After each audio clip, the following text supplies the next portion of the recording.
I sat there in that courtroom, dressed in my uniform, not because I had to. Hell, I wasn't even on duty, but because it gave me something to hold on to. Something that reminded me of who I was before everything turned to ash. I wasn't some broken guy in a cheap suit or some wreck who had already lost. I was a firefighter. That was real. And no matter what the hell happened today, I was holding on to that. Across from me, she sat. My soon-to-be ex-wife, cold as ice, her eyes never leaving me, like she was savoring every second of watching me burn. And next to her was him, the insurance adjuster, all sharp suits and smug smiles. The guy who'd been playing me for months, right under my nose. My stomach twisted just looking at him, sitting there like he owned the place. The adjuster leaned in, his voice low, like we were sharing some private joke. "The judge is on our side," he said, his lips curling into that smug smile I wanted to punch off his face. "You're leaving here with nothing." My ex-wife, with that sickening pity in her eyes, just smiled at me like I was some weakling. "He's too scared to even speak," she said, her voice sweet and mocking. I kept my hands folded in front of me, steady, calm. But inside, the fire was already lighting up. She had no idea. Neither of them did. They thought they'd won already. Thought I was just some guy who was going to roll over and sign away everything I'd worked for, including my dignity. The adjuster slid a piece of paper across the table, the settlement agreement. He nudged it toward me with that same arrogant smirk. Everything I had, gone, just like that. A worn-out truck and nothing else. I didn't touch the paper. I didn't even look at it. I just locked eyes with him. "You have no idea who you're messing with," I said, the words sharp as knives, and I meant every single one of them. They didn't know it yet, but they were about to find out. 3 years ago, things felt simple. I was stationed in a small town, surrounded by good people.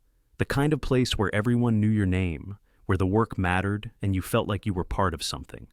It was there that I met her, my wife. She was different, smart, ambitious, full of life. She'd been drawn to my discipline, the way I carried myself, the long hours I put in, the sacrifice I made for the job. She said she admired it. Hell, she told me that's why she loved me. At first, it felt like a perfect match. I thought, this is it. This is what I've been waiting for. I wanted to believe that the dedication I put into being a firefighter, the long shifts, the nights away from home, was what made me worthy of her. She seemed to need me too. She would call, say she missed me, tell me she was proud of the work I was doing. I wanted to believe that. But as the months wore on, cracks started to show. It was subtle at first. She started working late more often, saying it was for a new project at her job. Then it was regular phone calls, late-night meetings.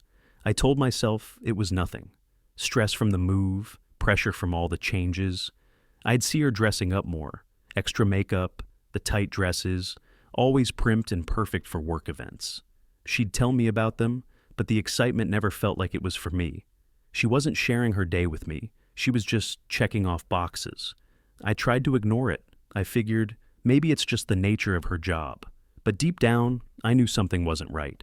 I could feel it gnawing at me, and I hated myself for not confronting it. I kept telling myself, she's just adjusting, like we all are. But then came the night everything changed. It had been a brutal shift. One of those nights where you go on call after call, your muscles aching, your mind spinning from the adrenaline. And by the time you get home, all you want is to crash. When I walked in, though, I didn't expect this. She was sitting on the couch laughing, glass of wine in her hand. And there, sitting right next to her, was him, the insurance adjuster. The guy I'd seen at meetings, the guy who always had that smirk on his face. He was leaning back like he owned the place, like he belonged there. For a second, neither of them even looked up. Then, the adjuster glanced over and gave me that same smug smile. "Guess you're home early, buddy," he said, like it was some casual joke. I could feel my blood boil. Anger flared in my chest, but I kept it in check. I didn't want to give them the satisfaction of seeing me snap. I could see my wife, her eyes a little too wide, too innocent, as if nothing was wrong. But I knew. I knew exactly what was going on, even if I didn't have the proof yet. The way they were sitting so close, the way he talked to me like we were old pals. It wasn't just an affair, it was a setup. They were playing me, plotting my fall from the start, and I had been too blind to see it. She didn't even try to explain herself, didn't say a word, just took another sip of wine, her eyes shifting between me and him, like she was waiting for me to make a scene. But I didn't. I wanted to scream, to shout, to ask how long this had been going on, but something stopped me. Some part of me knew that if I started this fight, it would be the last one I'd have a say in. Instead, I stood there, still as stone, my hands clenched so tight I thought my nails might draw blood. "I'm going to bed," I said, keeping my voice steady, trying to sound like I hadn't just been sucker punched in the gut. She didn't even respond. She just kept smiling, that fake practice smile, the one that made my skin crawl. I could hear them laughing as I walked away, as I closed the door behind me. It didn't matter. The damage had already been done. That night, as I lay in bed, the darkness felt suffocating, but I couldn't sleep. I knew one thing for sure. I'd been played. The betrayal was real, and it was bigger than anything I'd imagined. This wasn't just about a broken marriage. It was about everything they'd taken from me. And I wasn't going to let them get away with it. Not now. Not ever. For the next few weeks, I did everything I could to keep my cool, to keep quiet. I didn't hire a lawyer. I didn't want to give them the satisfaction of seeing me scramble. Instead, I relied on the skills I'd picked up in the fire department. Details, timing, patience. All those things that kept me alive during calls, the things that made me good at what I did. And I use those same skills now, but not for saving lives. This time, I was going to save mine. I started small. I'd grab the bank statements when she was out, pull records from our accounts, scanning for anything that didn't make sense.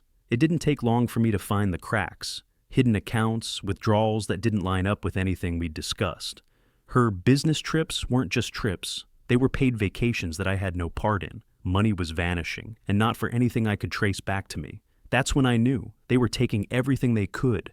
I kept everything tucked away just like I'd been taught in my line of work. Nothing too obvious, nothing too hasty. If I made a mistake now, I could kiss any chance of winning goodbye. I wasn't about to do that. It was around that time I reached out to an old friend, Josh. He was a cop back in the day, a guy I trusted with my life on more than one occasion. We didn't talk much anymore, but I knew he'd understand. He picked up after the first ring, sounding as calm and collected as always. "I need a favor," I said, trying to keep the anger out of my voice. "Something personal. Can you help me get some recordings? It's important." There was a pause. "You sure you want to do this?" I wasn't sure, but I didn't have a choice. "I need evidence. It's the only way I'm going to get her off my back, and I'm not letting her win." Josh didn't hesitate after that. He trusted me, and that was all I needed. He told me how to set things up, how to get conversations between my wife and the adjuster on tape. It wasn't exactly legal, but we both knew if I didn't get this, I'd lose everything. For weeks, I spent my days pulling records and my nights tracking them, watching my wife go on with her life like nothing was wrong. Every time she'd leave the house, every time she'd make one of her work calls, I'd set the recorder up. I learned the ins and outs of their conversations, the way she laughed too much when the adjuster talked, the way her voice dropped when she discussed our finances. It made my stomach turn. They weren't just planning on taking my stuff. They were planning to leave me with nothing, not even my dignity. The worst part was how she'd still look at me like I was the problem, like I was the one who'd let everything fall apart. Every time she'd throw one of those little jabs, I'd just nod, keep my face blank. She had no idea what I was doing behind the scenes, and that made it all the more satisfying. One evening, after I'd been following them for a while, I got the conversation I needed. It was the one that would change everything. She and the adjuster were in the living room, and I'd set the recorder on the kitchen counter, hidden under a stack of mail. I could hear their voices clearly as they discussed how they were going to divvy up the mess they'd created. She was laughing about how easy it had been to manipulate me, how much money she could get if she played her cards right. He, the adjuster, was smooth, confident, bragging about how he'd make sure I didn't walk away with a dime. "And once he signs that paper, it's all over," the adjuster said. "No house, no savings, nothing but his truck." She giggled, but it was a cold laugh. "He'll never fight us. He's too scared." It was like a punch to the gut, but I didn't flinch. I kept the recorder running, knowing that this one conversation was the bomb I needed to drop, the one that would shatter their game wide open. I labeled it Exhibit Z, a fitting name. They thought they were untouchable. They thought they'd already won. But they were about to find out that I was just getting started. The courtroom was stuffy. the air thick with the usual tension of divorce proceedings. But this time, it felt different. As I sat there, the weight of the recorder in front of me was all I could focus on. It was heavy, like a stone in my chest. It wasn't just a piece of equipment. It was my lifeline, my shot at taking back what they'd tried to steal. I refused to sign the settlement agreement in front of me. There wasn't a chance in hell I was walking away with nothing. I pushed the papers aside, deliberately slow, and placed the recorder on the table, right in front of the judge, the lawyer, and my ex-wife. I didn't care who saw it. The insurance adjuster looked at it, his expression twitching like he wanted to say something, but he didn't. He knew what it was. He knew what it meant. "Are we done playing games?" the adjuster sneered, leaning back in his chair like he owned the place. I didn't even look at him. My eyes stayed locked on the judge, who sat there, calm and detached, scribbling notes. I slid my finger over the play button, the click of it sounding loud in the silence. The first few seconds were just static. Then the adjuster's voice came through the speakers, clear as day. "Well, he's not going to fight us," the adjuster said, his voice smooth and confident. "He's too scared to even speak. Once he signs, it's all over. The house, the truck, the savings. Hell, we might even get a few extra bucks out of him before it's done." A laugh broke out in the background, unmistakable. My wife's laugh. That cold, empty laugh I had heard so many times before. "He's so easy," she said, her voice dripping with mockery.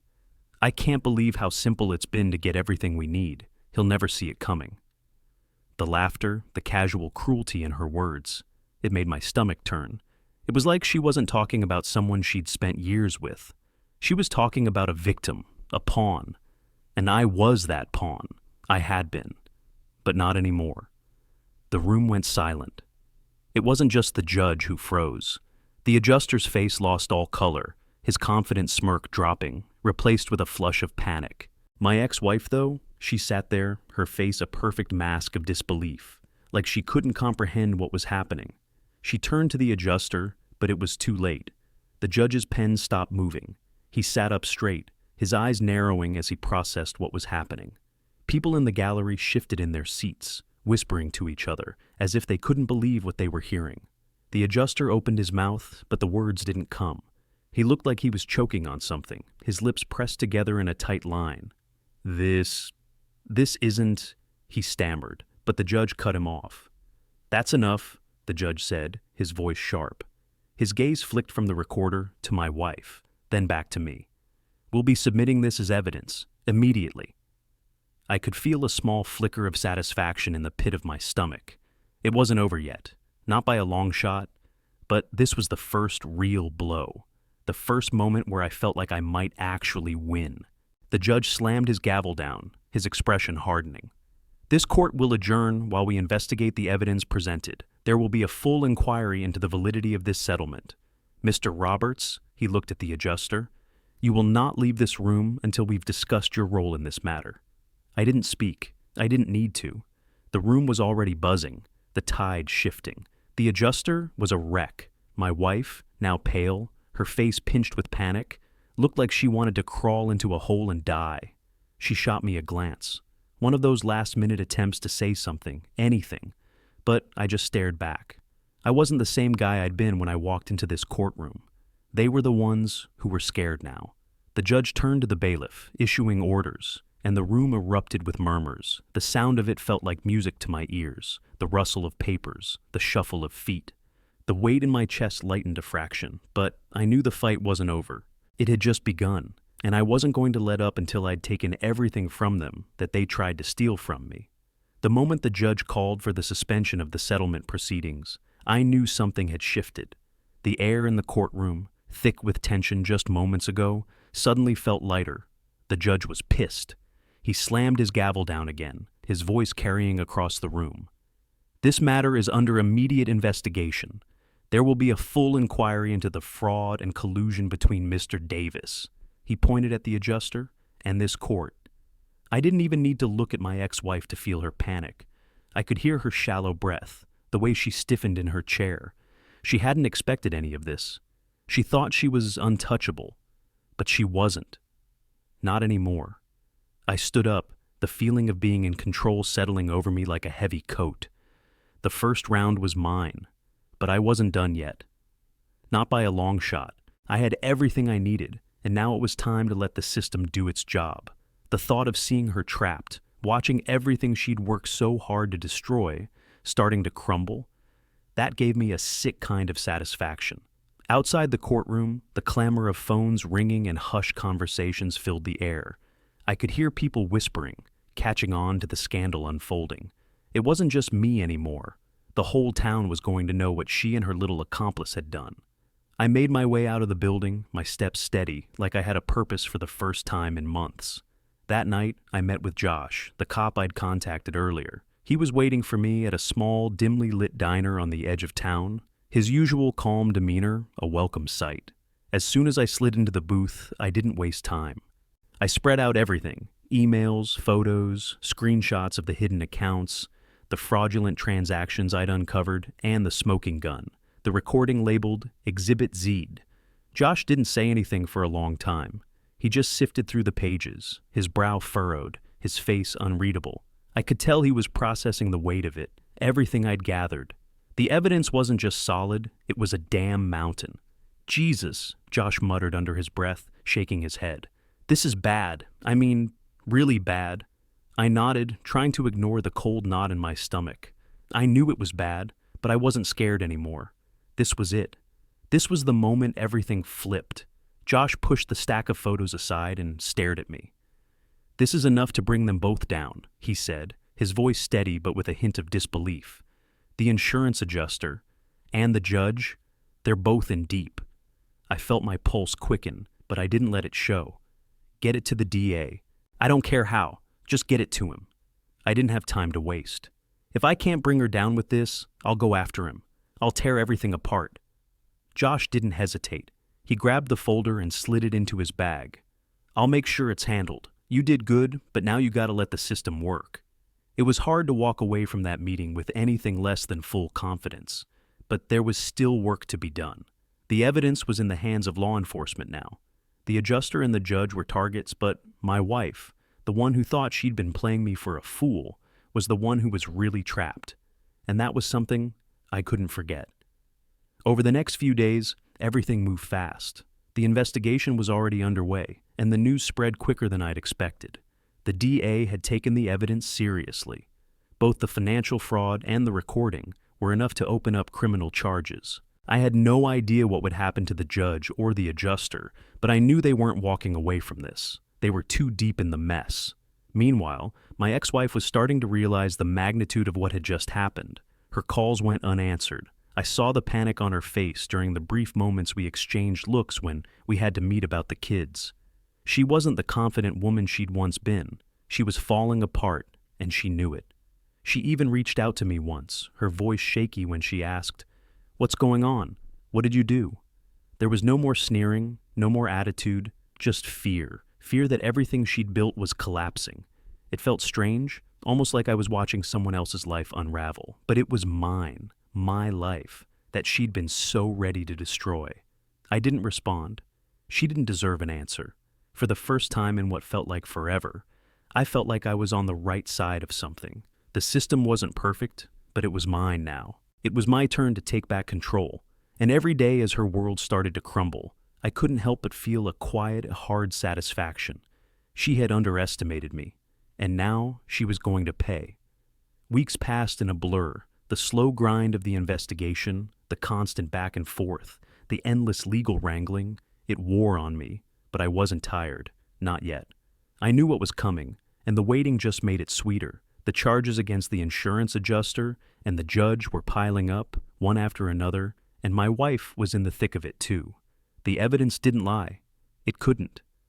I walked into the DA's office one crisp morning, my boots clicking on the floor, the scent of old coffee hanging in the air. Josh was already there, looking even more serious than usual. He didn't offer me the usual greeting, just a nod, as if we were about to get down to business. "Everything's ready," Josh said, handing over a thick folder. The contents were fresh. New emails, photos from that vacation my wife had taken while lying about a work trip. She'd spent thousands on a luxury resort, her expenses paid by the money she'd been siphoning off from our joint account. The fraud was so blatant it made me sick to my stomach, but I couldn't stop feeling a strange sense of satisfaction. It was all coming together, piece by piece. The DA, a lean guy with sharp features, looked over the documents with a quiet intensity. He was all business, no small talk. After a long silence, he looked up at me, his voice low but confident. Conspiracy, fraud, bribery. This is bigger than we thought. I didn't show it, but inside, I felt a kind of quiet satisfaction. The wheels of justice were turning. My wife's face had been a constant weight on my mind for so long, and now the pressure was shifting. Now it was her turn to answer for the mess she'd created. The insurance adjuster? I asked, though I already knew. He's facing multiple charges: money laundering, conspiracy to commit fraud, and racketeering, the DA confirmed, flipping through the pages. The judge is under investigation for accepting bribes, probably more than we even know. I took it all in, the details that would bring it all down. The pieces fit so neatly together it was almost poetic. But there was no satisfaction in the justice itself. There was only relief, the kind that comes when you've been carrying a weight for too long and you finally put it down. Josh spoke next, his voice heavy. Your wife's going to reach out soon. She already has through her lawyer, asking for a settlement. She wants to get out before the real charges hit. I didn't have to ask if it was true. I knew it was. She wasn't stupid. She could see the writing on the wall, and now that the evidence was in front of everyone, she was trying to take the easy way out. The way she always did. Sweep it all under the rug, pretend like nothing happened. Don't even respond to her, Josh warned me, his eyes steady. She's playing for a deal, trying to save herself. I nodded, but I already knew. I wasn't interested in deals anymore, not with her, not with any of them. The hearing's set, the DA said, pushing the final documents toward me. We'll have everything laid out, and you'll have your day in court. Your ex-wife will be facing charges. Your chance for custody of the kids is looking good, too. Good, I said, the word coming out smoother than I felt. The kids were what mattered now. All that time spent chasing after the illusion of a perfect life, it was just that. An illusion. They were the real thing. They were the ones who needed me, and I wasn't going to let them down. Not like she had. I left the DA's office that morning with a strange kind of calm. The sun was up, the day was clear, but it didn't feel like the world was turning again. It felt like it was standing still, waiting for the final act to unfold. Back at home, I checked my phone. Sure enough, a message from her lawyer was waiting. She was offering a settlement, a lump sum to end everything, to make it go away, to buy her way out of the mess she'd created. I didn't even bother to read the details. I wasn't in the mood for her games. This time, there was no negotiating. I was done with her. The hearing was fast approaching. The walls had already started closing in on her, and she knew it. Every phone call I ignored, every message I left unread. I could almost feel her desperation creeping through the silence. But it didn't matter. The only thing I cared about now was walking into that courtroom and finishing what I'd started. And when the time came, I'd be ready. It was over for her. It was over for them.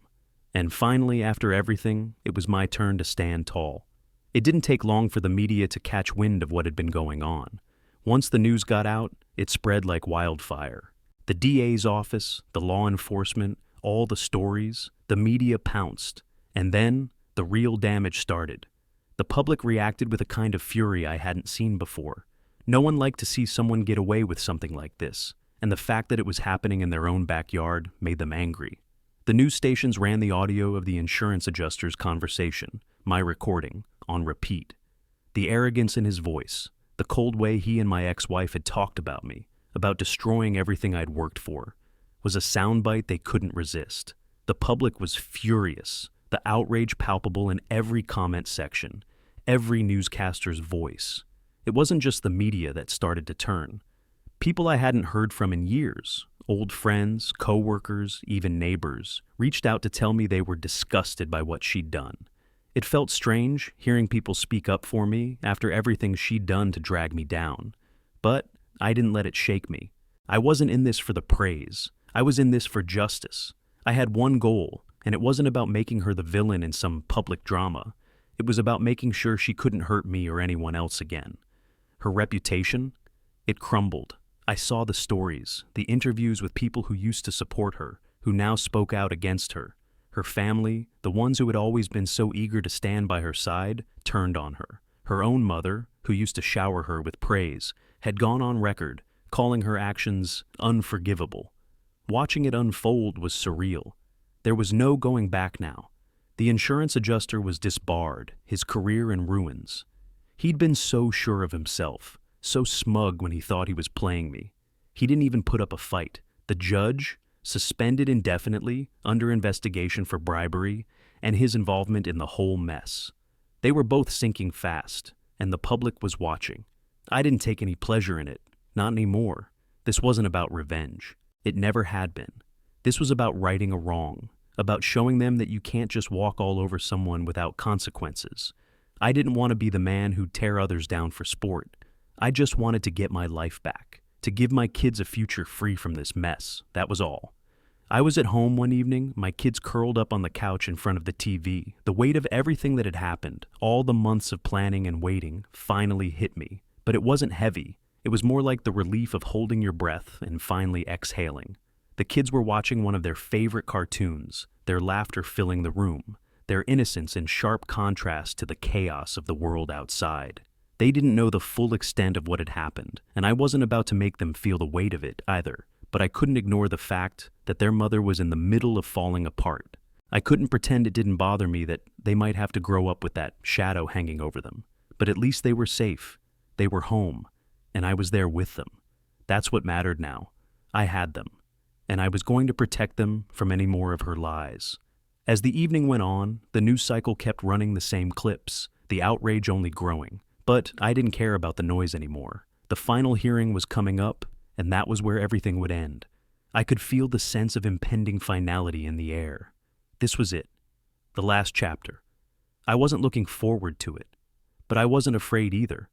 All I had to do was sit back, let the truth unfold, and watch as everything they'd tried to take from me came back where it belonged.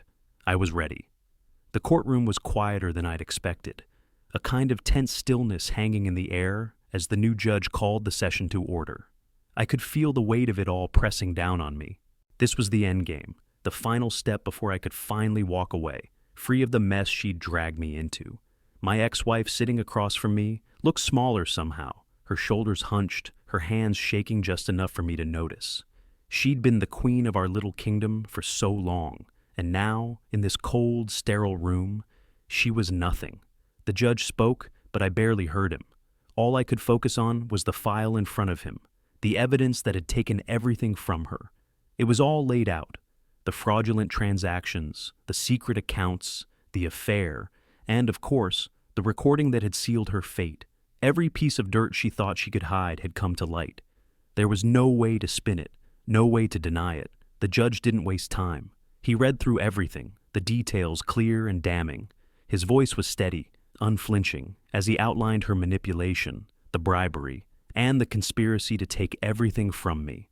I didn't flinch, didn't even look at her as the weight of her lies pressed down on her. Her eyes flickered between the judge, her lawyer, and me, but it was clear that whatever control she thought she had was gone.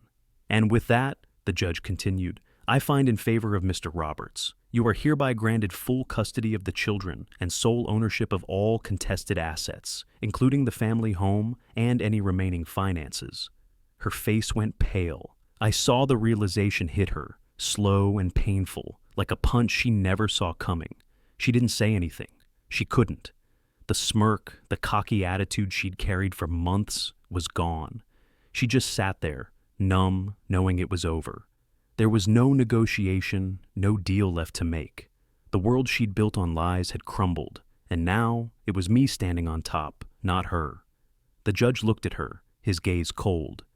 Ms. Roberts, he said, you will also be required to pay restitution once you are able. Given the extent of the fraud and manipulation, the amount is substantial. I suggest you prepare for the consequences. She blinked, trying to keep her composure, but it was obvious. She wasn't going to be able to outrun this. Her empire of deceit was crumbling, and there was nothing she could do about it. I didn't gloat. I didn't say a word. I wasn't there to rub her face in it. I wasn't there to make her feel small. She'd done that to herself. All I wanted was to be done with it, to be done with her, with the lies, with everything. It had taken too much of my time, too much of my life. I wasn't interested in revenge. I didn't care about watching her break. The judge's gavel came down with finality, but it wasn't the sound of victory that made my heart settle. It was the feeling of peace, of knowing that I was finally free, that she couldn't hurt me anymore. I stood up, slow and deliberate, as if I'd been waiting for this moment my whole life. I buttoned my jacket, glanced once at my ex-wife, who was now staring at the table, her face drained, and then turned to walk out of the room. The weight of the past few months lifted with each step. It felt like I was shedding something heavy, something that had been dragging me down for far too long. I walked outside, and there they were, my kids waiting for me by the door. The smiles on their faces made everything worth it. They hadn't smiled like that in months, maybe longer, but now they were free of the tension, free of the lies she'd surrounded us with. I bent down to meet them, feeling the soft weight of their small hands in mine. For the first time in a long time, I knew things were going to be okay. They were safe, and I was going to give them the life they deserved. We didn't talk much as we left the courthouse. There was no need. The silence between us felt full of everything we'd been through and everything we were going to build from here. The future was ours. And for the first time in a long time, I wasn't looking over my shoulder. I was finally free. 2 months went by, but it felt like a lifetime. I'd gotten used to the silence, the kind that came after everything settled. No more lawyers, no more court dates, no more lies hanging over me. The kids and I were finally starting to find a rhythm. I spent my days focused on the future, on what came next for us. Us, meaning me and them. I didn't need anything else. Then, one afternoon, the letter came. I hadn't heard from her since the final hearing, and part of me had hoped it would stay that way. But it didn't. It was in the mailbox, just like any other piece of mail, but the moment I saw the handwriting, I knew what it was. My ex-wife. I opened it, my fingers cold, the words sinking in slowly. She was asking for money, for rent, for the kids. She didn't apologize, didn't even hint at it. There was no acknowledgement of what she'd done, no regret, not even a sorry I put you through hell. Just a simple, desperate plea like she expected me to drop everything and help her out of the mess she had made. I almost laughed, almost. But then I remembered how much I'd put up with, how much I'd sacrificed, and how much she'd taken from me without a second thought. That made the laugh die in my throat. I didn't need to think long. I wasn't interested in bailing her out. I wasn't interested in going back to the toxic mess she had created. Not anymore. Not for her. But the kids, they didn't deserve any more of this. And they didn't need to see me go down that road with her. I wrote a brief reply, short and to the point. I wasn't cruel, but I wasn't soft either. I didn't need to explain myself, and I wasn't going to. I attached a photo of me and the kids smiling. We were standing in front of a small cabin in the mountains we'd bought recently. The place was ours, free from the ghosts of the past. A new start, far away from the chaos she'd created. It was a peaceful moment, one I wanted to keep. I signed the letter, the words clear. You were right, I had no choice. I chose to live well without you. I didn't expect her to respond, and she didn't. The silence returned, and this time it felt different. It wasn't heavy or full of regret. It was just quiet. A new kind of peace. In the meantime, my life moved forward. I signed contracts for a major job overseas, something I'd been working toward for months. It was a chance for me to do something bigger, something that mattered, and this time, I was doing it on my terms. My kids were excited for the adventure, and that was all I needed. They were happy. I was happy. I didn't hear from her again, and that was fine. She had made her choices, and I had made mine. It was time for me to stop looking back. The life I had now was what I'd built, and this time, it was mine. All mine.